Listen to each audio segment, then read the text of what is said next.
Replay, ça s'est passé sur Radio Antasia. Radio Antasia. Ça va bien, mon très cher Isiliane ? Et ça va très bien, et toi ? Eh oui, ça va super. Écoute, on passe une magnifique matinée et là, ça continue parce que tu es avec nous pour ta jolie chronique essentielle. Et oui, Et oui. et oui. Donc ça m'agace parce que j'avais la réponse oui, c'est rebelle. Et ben voilà, tu avais la réponse. Bah oui, je m'en suis souvenue juste après coup. Rebelle. Ça va bien avec l'univers de notre très cher ami Vera autour justement des pierres. Complètement, c'était hyper raccord. On est d'accord. Yeah, c'est-à-dire que je suis douée pour la musique. Ah bah oui, ça c'est clair. Alors, mon très cher Isiliane, ce matin, tu vas ouvrir les portes autour d'un signe astrologique très particulier que l'on aime particulièrement. Enfin, en tout cas, moi, je le kiffe à mort. C'est le Scorpion. Oui, c'est le Scorpion. J'ai fait une grosse frayeur à notre ami Kadarn en lui faisant croire que j'avais zappé le Scorpion. Bah non, je l'ai pas zappé, bien sûr. Oui, et tu dis des très très belles choses aussi au niveau du Scorpion. Parce qu'on a tendance aussi à dire des choses assez sombres autour de ce signe, mais ce n'est pas ça du tout. Oui, on l'aime pas trop, le Scorpion. En général, on dit toujours que les Scorpions, c'est des mauvais caractères, c'est des fonceurs, c'est des têtes brûlées. Oui, mais non, en fait. Enfin, t'es plus calé que moi en astro, mais pas tant que ça. Alors, oui, je ne sais pas si tu sais, mais le Scorpion est associé à la Balance. Non, et ben voilà. Je savais pas. En fait, la Balance est la patte droite ou gauche, je ne sais plus, c'est l'une des deux pattes, donc du Scorpion. Ah, j'entends un retour derrière. Pourtant, j'ai tout coupé. Allô, allô ? Oui. Bon, j'entends plus. Et donc, en fait, oui, donc le Scorpion et la Balance étaient reliés. Et en fait, donc, ils ont coupé l'une des pattes du Scorpion pour en faire la Balance. C'est ce qu'on nous apprend en astrologie. Et autre élément sur le Scorpion, mais pas des moindres, quand le Scorpion est totalement transcendé de par son signe au niveau symbolique, il se transforme en phénix. Waouh. Donc, c'est pas un petit signe, le Scorpion. Non, c'est pas un petit signe. C'est pas un petit signe. Et les natifs du Scorpion sont pas des petites personnalités non plus. On est d'accord, oui. Donc moi, ce que j'ai trouvé en compulsant toute ma bibliothèque, c'est que c'est un signe qui est régi à la fois par Pluton et par Mars. Donc c'est quand même pas anodin non plus qu'un signe soit régi par deux planètes. Et puis quelle planète quoi. Enfin Pluton et Mars, il y a du lourd quand même. Ouais. C'est un signe d'eau. Et en fait, on va les distinguer, les natifs du Scorpion, par leur loyauté envers leurs proches et leur détermination à atteindre leurs objectifs. Ils sont dotés d'une grande intuition et surtout, ils ont une espèce de super pouvoir qui va leur permettre de comprendre les motivations des autres. Et ça, c'est quand même pas mal en termes de communication. Et c'est pas un mot qu'on aurait tendance à appliquer au Scorpion, la communication. Et pourtant, si. Par contre, ils peuvent être un petit peu possessifs et jaloux. Et ça, c'est c'est peut-être leur défaut le plus important. C'est parce que quand ils aiment entièrement. Et oui, mais en fait, on va être dans l'entièreté justement avec le Scorpion en permanence. C'est vraiment un signe complexe et puissant, vraiment. Donc, Madame Scorpion, elle va être énergique, charismatique. On pourrait presque même dire qu'elle est hyperactive. Elle est vivante, énergique, dynamique, elle ne tient pas en place. Ça peut même agacer ceux qui l'entourent. Elle va imposer son point de vue, sa manière de procéder. Et alors, un truc que j'adore, c'est qu'elle se fiche complètement de la vie des autres. Mais vraiment, en fait, ça la concerne pas. Elle va écouter les avis, mais quand elle a quelque chose en tête, elle va foncer. Par contre, avec son entourage, elle sait se montrer très généreuse, mais elle attend aussi qu'on la traite avec les mêmes égards qu'elle a pour les autres. Elle a un peu du mal à contrôler ses émotions et ses sentiments, mais ce qu'on peut dire de Madame Scorpion, c'est résilience, c'est-à-dire qu'elle va se lever, elle va se relever toujours des situations difficiles. En amour, ses armes vont être le charisme et son indéfectible confiance en elle. Elle aime pas les compromis et elle va céder assez difficilement. Ça complique un peu les relations. Elle ne va s'épanouir qu'avec un partenaire qui sera patient et malléable. Monsieur Scorpion, bah lui aussi, c'est un battant. Il sait repousser ses limites. Et contrairement à Madame, ce que pensent les autres, c'est important. Et surtout, ce que pensent les autres de lui. Il est, il a besoin de reconnaissance et d'approbation. Pas parce qu'il en manque de confiance en lui, mais parce qu'il a besoin d'être reconnu à sa juste valeur. Il se force jamais, il est franc, direct, il prend pas de pincettes, hein, un peu paradoxal pour un scorpion. Il peut être souvent à fleur de peau. Il sait pas trop prendre sur lui et il peut être assez rancunier aussi. Il se vexe facilement, mais en amour, il est assez difficile à séduire. Il a beaucoup de critères pour choisir son partenaire et il a besoin que son partenaire rayonne autant que lui. Il peut être un peu ombrageux, un peu sombre, mais il va avoir besoin que sa moitié soit optimiste et stable. Euh, et comme Madame, bah, il peut être possessif et jaloux. Est-ce que Et j'ai pas dit trop de bêtises? ah non, mais de toute façon, quand tu me parles du scorpion, moi, je kiffe, hein, donc non, non, mais tout ce que tu dis, ça me rappelle des personnes en plus, donc toujours pareil, hein, ce sont les archétypes principaux. Si vous êtes scorpion, il faut aussi prendre en compte différentes différentes planètes, hein, qui sont associées à votre thème, puisque ça peut effectivement un petit peu faire évoluer votre personnalité aussi. Je remarque beaucoup ça chez les ascendants scorpions, ce que tu me dis en fait, je trouve. Ben, moi, j'ai remarqué que quand on grandit, enfin, quand on vieillit même, hein, à un moment donné, c'est vraiment l'ascendant qui prend le pas Oui. et on s'éloigne de son signe natif pour se coller à l'ascendant. Alors, est-ce que c'est propre à tout le monde? Est-ce que c'est les witchy? Je sais pas. Je suis pas assez calé en astro pour savoir ça. Moi, mon ressenti, c'est ça. Et je me souviens même, j'avais eu un échange avec Mimi justement sur l'astrologie. Et elle m'expliquait, et je trouvais ça assez pertinent, je trouve, qu'effectivement, au début de notre vie, eh ben, on était plus relié à notre signe solaire, hein, ce qui est Hmm. normal. Et plus on allait grandir, évoluer, plus on allait se rapprocher de l'ascendant. Donc j'ai trouvé ça très logique. Le signe lunaire, pour moi, c'est quelque chose qui est plus intérieur. C'est quelque chose qu'on ne montre pas de l'extérieur. C'est la personne que l'on est à l'intérieur de soi, le signe lunaire, pour moi. Par contre, l'ascendant, c'est ce que l'on montre de nous à l'autre, ce que l'on fait rayonner de nous à l'autre, alors que le signe solaire, c'est le signe naturel de base d'une personne. Moi, c'est comme ça que je ressens les choses aussi.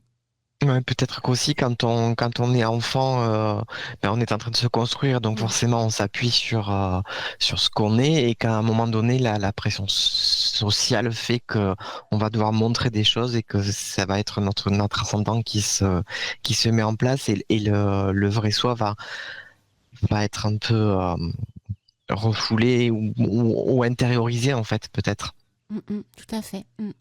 Donc ça, c'est valable pour tous les signes, bien sûr, hein, et les positions de vos planètes. Encore une fois, il ne faut pas prendre que un truc, c'est un ensemble. C'est une Hmm. énergie totale, un thème. Ben, moi, je le remarque très clairement. Enfin, c'est vrai qu'à la maison, je suis pleinement mon signe natif, mais par contre, au travail, C'est l'ascendant. euh, je suis mon ascendant, mais à fond, quoi. Voilà. Et par Vraiment. contre, ton intériorité, ce que tu as à l'intérieur, bah, c'est ton signe lunaire. Et là, effectivement, c'est ton jardin secret. Hmm. Tu le ressens Enfin, comme ça aussi? toi qui connais les deux, Ouais. mes deux signes, enfin, tu le vois bien. Ah bah oui, je le perçois bien. Donc je me dis que c'est peut-être comme ça pour tout le monde. Ouais, peut-être, je ne sais pas.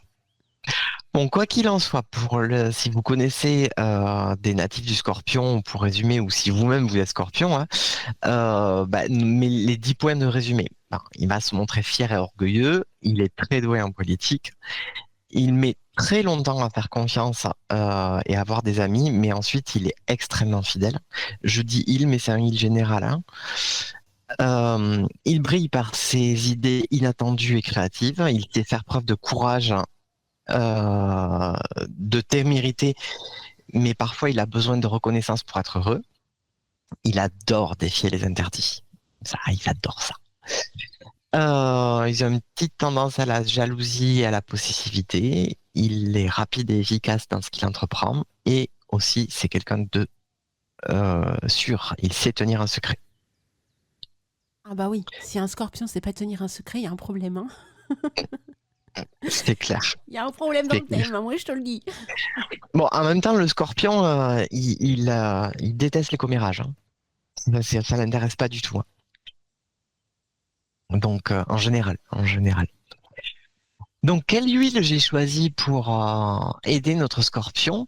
C'est pas évident au premier abord, mais vous allez voir, je vais le développer. C'est l'huile de géranium rosa.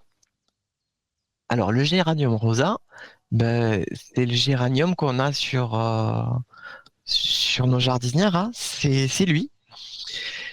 Il faut savoir que c'est une plante qui, en fait, est un croisement. Elle n'existe pas à l'état naturel. Elle a été faite à Grasse. Ah, pourquoi à Grasse? Est-ce que tu connais Grasse, Alina? Oui, c'est dans le sud. Oui, c'est dans le sud de la France, mais pourquoi elle est connue, cette ville? Alors là, aucune idée. Je sais que je la connais. Je crois pas avoir été à Grasse, ça me parle pas. Alors, en général, quand on parle de Grasse, on va l'associer à quelque chose tout de suite, tout de suite. Est-ce qu'il y a quelqu'un qui sait sur le chat? Il y a toujours un petit Attends. décalage de quelques Ouais, ouais, il y a secondes. le décalage. Ben ça, on l'a bien vu avec Vera tout à l'heure. Donc, est-ce que vous savez Grasse? Hmm, Grace Kelly, Grace Kelly. personne répond. Mystère et Bon, ben, chewing-gum. alors, Grasse, c'est en Provence, effectivement. Oui, Mimi, bravo, c'est les parfums. Bravo, Robert. C'est les parfums. C'est la ville des parfums. C'est à cet endroit-là que je vais pas vous refaire toute l'historique de Grasse. Peut-être que Vera le fera un jour. Mais en tout cas, à un moment donné de son histoire, Grasse s'est spécialisée dans la parfumerie. Et à Grasse, il y a eu beaucoup, beaucoup, beaucoup de gens qui ont les parfums, au départ, ils viennent des matières végétales. Donc, ils ont fait des croisements pour pouvoir imiter un parfum très connu, Wickland du Lac, c'est la rose. Le parfum de rose, il est très compliqué à obtenir. D'abord, il faut une énorme quantité de rose pour avoir un petit peu d'huile essentielle ou d'absolu de rose. C'est très compliqué, c'est très très cher, et voilà pourquoi c'est vraiment compliqué d'avoir de l'huile essentielle de rose. Et la rose fait partie de pratiquement tous les parfums féminins, pratiquement, et de pas mal de parfums masculins.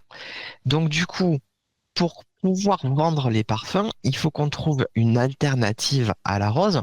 On appelle ça un leurre olfactif. Et donc, on va utiliser le géranium rosa. Donc, aujourd'hui, ce croisement, il n'est plus français, hein, il a été exporté et c'est la Chine, le plus gros producteur mondial. Ensuite viennent l'Égypte, le Maroc et pour finir la Réunion. Bah, pourquoi? Bah, c'est à cause du climat, hein, de tout où le géranium s'épanouit et va pouvoir faire beaucoup plus d'essence et de matières odoriférantes. Mais on trouve encore des géraniums un peu partout en France. Donc, les propriétés de l'huile essentielle de géranium rosa. Bah, d'abord, on a une odeur rosée et fruitée. On va s'en servir essentiellement dans les produits cosmétiques, mais ses propriétés sont les rides, l'acné, l'herpès, les mycoses, enfin tous les problèmes de peau. Il a un petit truc en plus, c'est qu'il protège également contre les moustiques. Bah oui, c'est pour ça qu'on met des géraniums au balcon. Parce qu'en fait, les moustiques, ils aiment pas l'odeur. Donc du coup, ils ne rentrent pas dans la maison. C'est pas pour rien que nos anciens, ils mettaient des géraniums partout, hein. Et en plus, vous disiez sur le chat avec Altea que vous aviez des moustiques en ce moment alors qu'on est en automne-hiver, quoi. Alors nous, dans le sud, ouais, et on a encore des moustiques qui volent un peu partout. Alors ils sont moins offensifs que quand il fait chaud, mais on en a encore. Donc je pense que le réchauffement climatique, nous, on le voit bien, hein. C'est fou, ça. Ouais, ouais. Et en plus, c'est des moustiques tigres, Oui, donc ça voilà. fait mal. Les moustiques Ils font tigres. mal. Ouais, ouais, ils font mal, ces bestioles. Vraiment, je comprends pas pourquoi Dame Nature elle a inventé cette bestiole. Vraiment, je comprends pas. Euh, Il y a des trucs comme ça où tu te dis, tu sais que tout le monde a sa place dans, dans la nature, mais pourquoi le moustique? T'as vu Mimi ce qu'elle marque? Non. Elle dit chez moi, il y a des araignées, des grosses. On échange? Ah, si tu veux, moi ça me dérange pas les araignées. Ah, moi, je te les laisse, Mimi, hein. Moi, je préfère les moustiques tigres, hein. Oh, moi je préfère les araignées parce qu'elles mangent les moustiques justement. Ah, ouais. Donc moi je préférerais avoir des araignées. Puis c'est mignon une araignée. Ah, moi, j'aime bien. Pourquoi vous avez peur des araignées? Je, C'est tout mignon une araignée. je sais pas. C'est tout gentil. Alors qu'un moustique, une sale bête. Une araignée, ça Je- pique aussi, hein.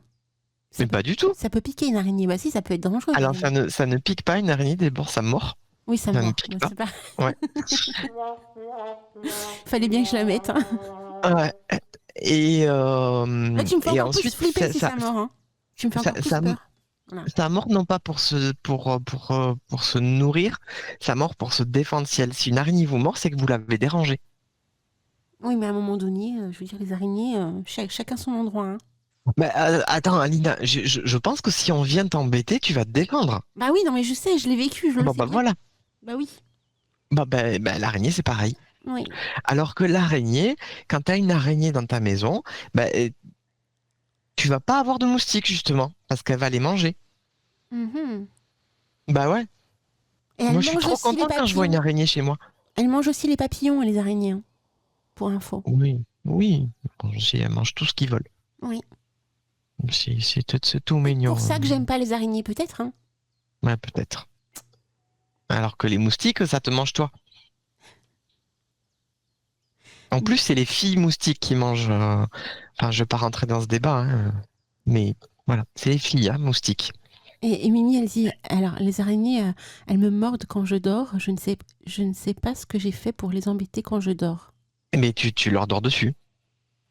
Non, mais oh, tu veux dire, Mimi, qu'il y a des araignées qui peuvent te mordre pendant que tu dors? Tu me fais Mais flipper, là. si l'araignée elle descend sur ton lit et qu'effectivement quand tu dors tu te tournes et que tu viens sur elle, bah, elle va te mordre. D'accord. Bah oui. Ok, bon, next. Next, allez, les propriétés de l'huile essentielle de géranium rosa. Ouais. Donc c'est un tonique et un astringent, hein, c'est sa principale qualité.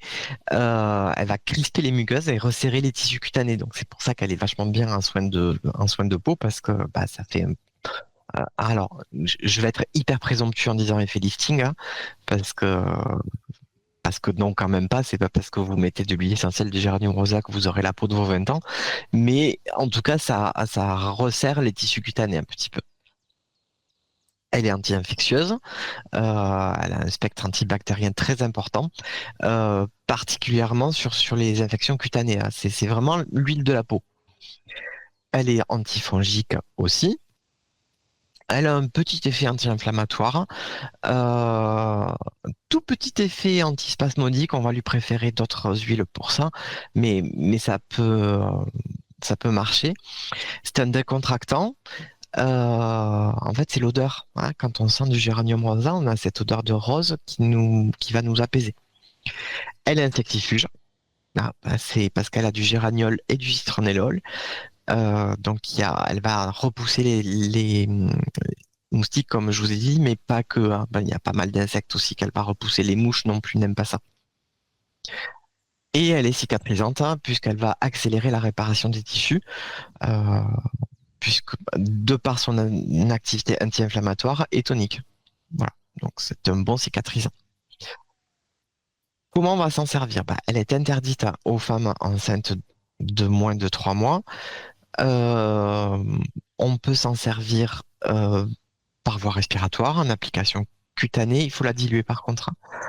Et en ingestion, mais seulement pour les adultes et les adolescents. Alors en ingestion, c'est possible, mais bon, son goût, il n'est pas, enfin, il y a aucun intérêt, hein. Donc je vois pas pourquoi on l'ingérerait. L'huile essentielle de géranium rosa, elle est paradoxalement irritante pour la peau si on l'utilise pure. Donc ça, c'est à cause du citronellol et du linalol et du géraniol. Ces trois molécules. Donc du coup, il va falloir la diluer et la diluer beaucoup. Pas la diluer beaucoup, la diluer normalement. C'est-à-dire qu'on va la mettre à 20%. Donc 2 millilitres d'huile essentielle dans 8 millilitres d'huile de transport.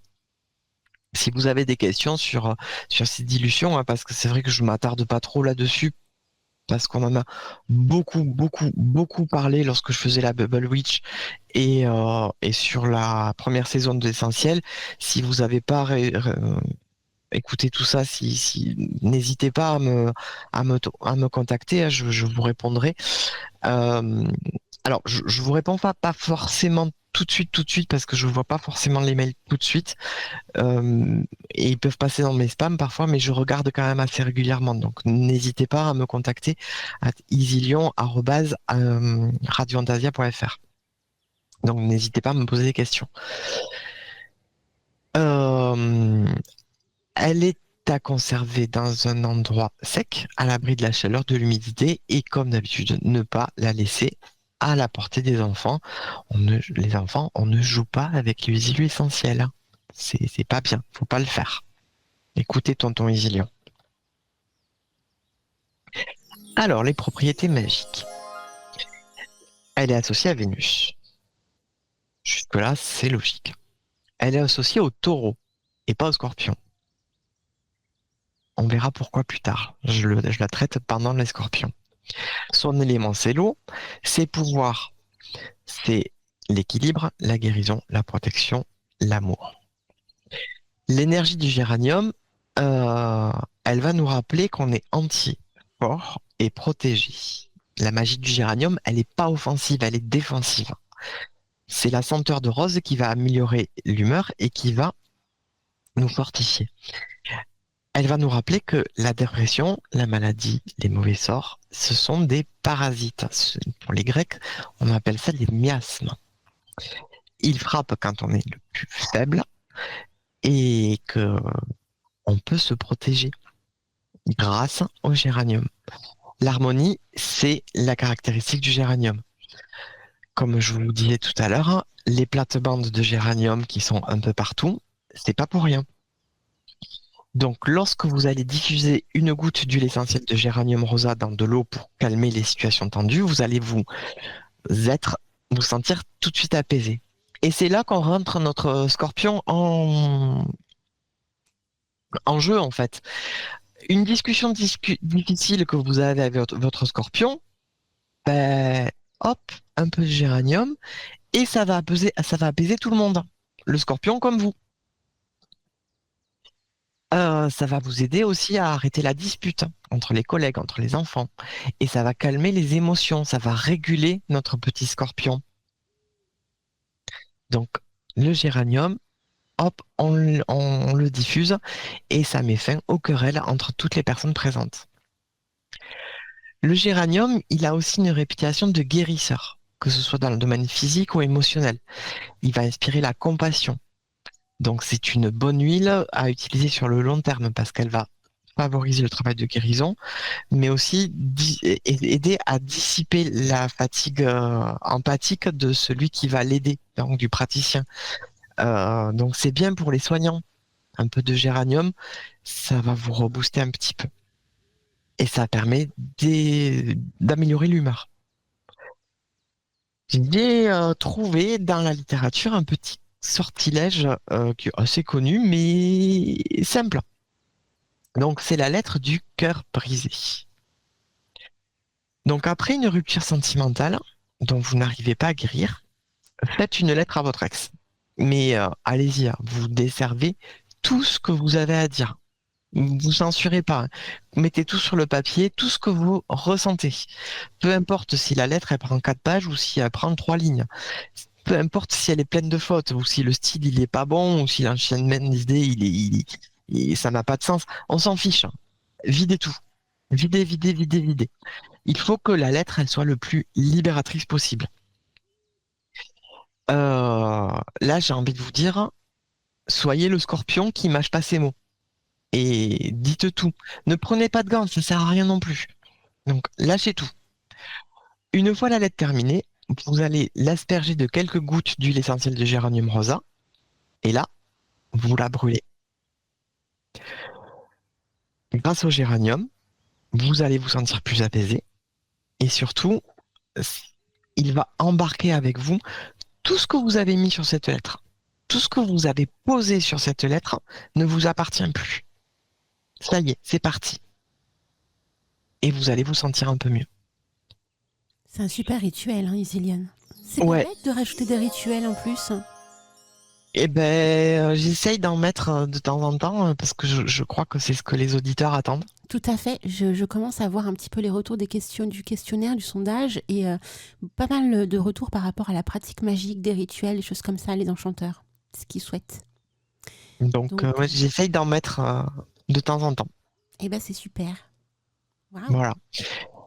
Alors, ce rituel, moi, je l'aime bien euh, parce que, en fait, c'est un petit rituel, c'est un petit fast rituel. C'est-à-dire qu'on n'a pas besoin d'ouvrir un cercle, on n'a pas besoin d'une méditation, on n'a pas besoin de tout ce qu'on met derrière pour se protéger ou lever le pouvoir.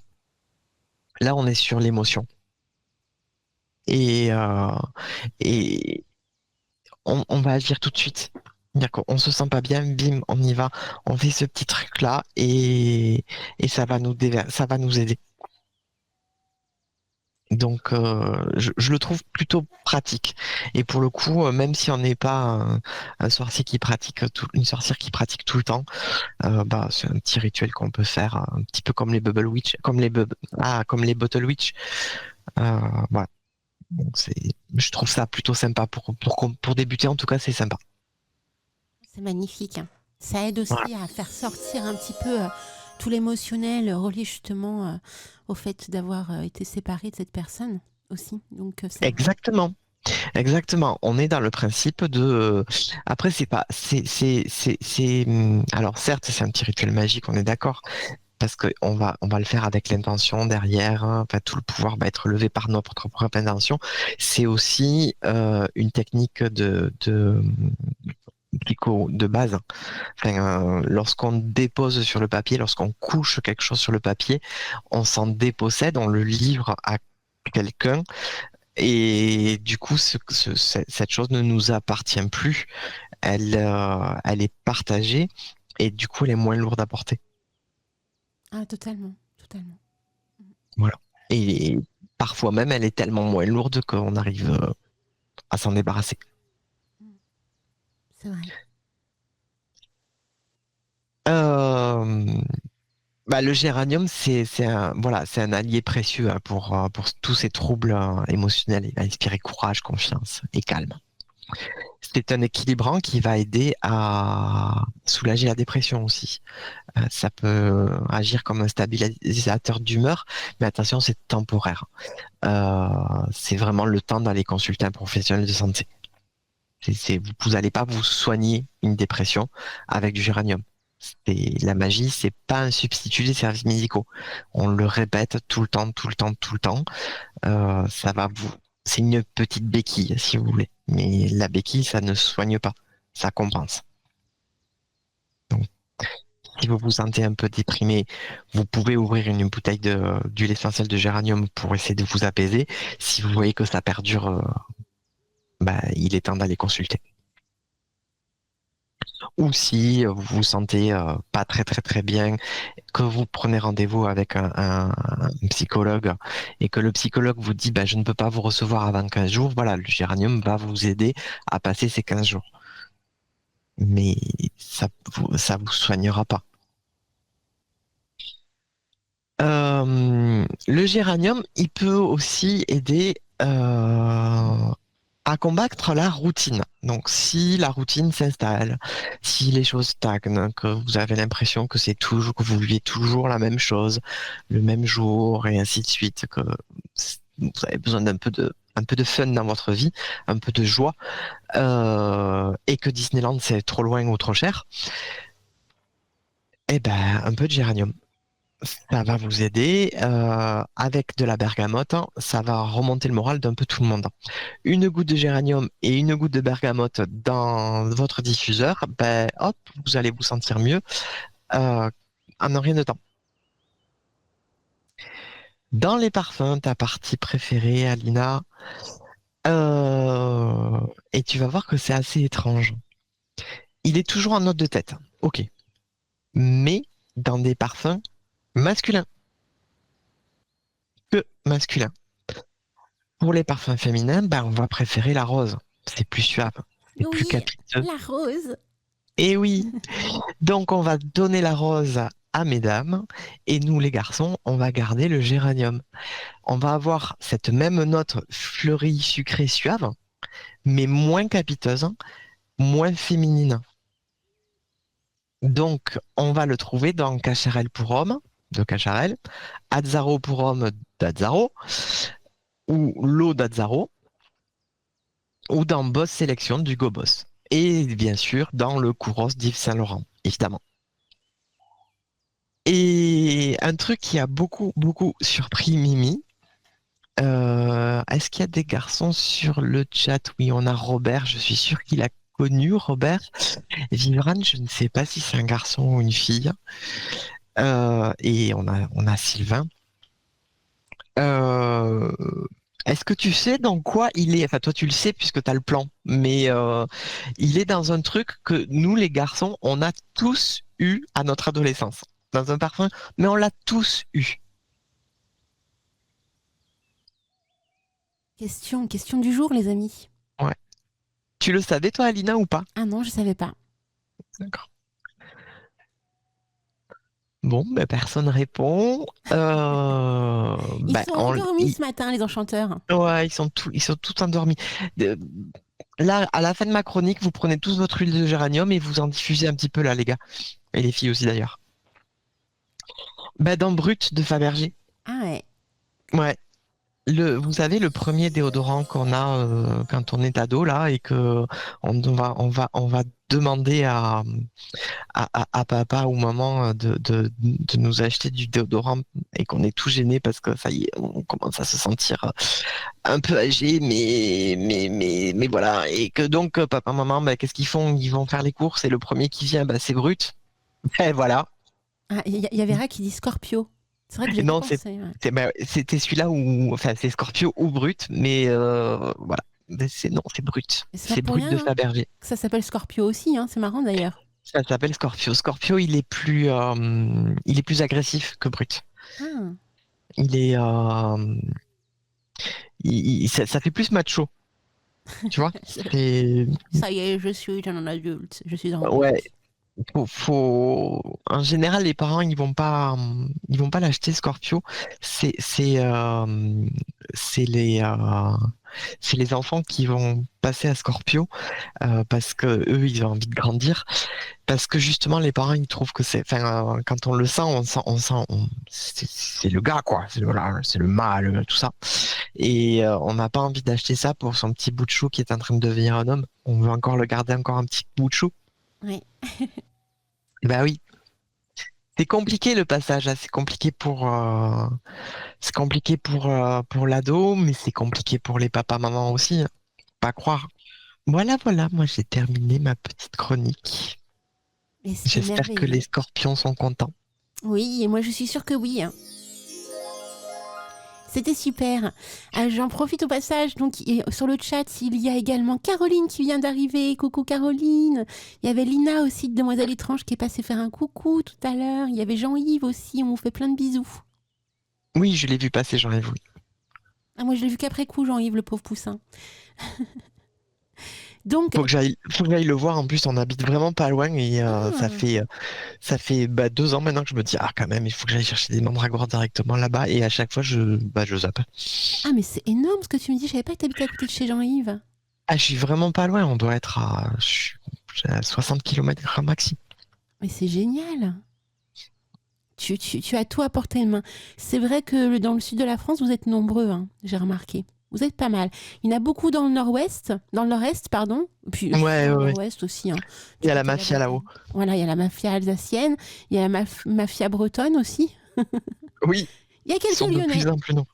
Il y a quelques Lyonnais et pas mal de Parisiens aussi. Ouais. Mais c'est vrai que dans le sud, vous commencez à être nombreux.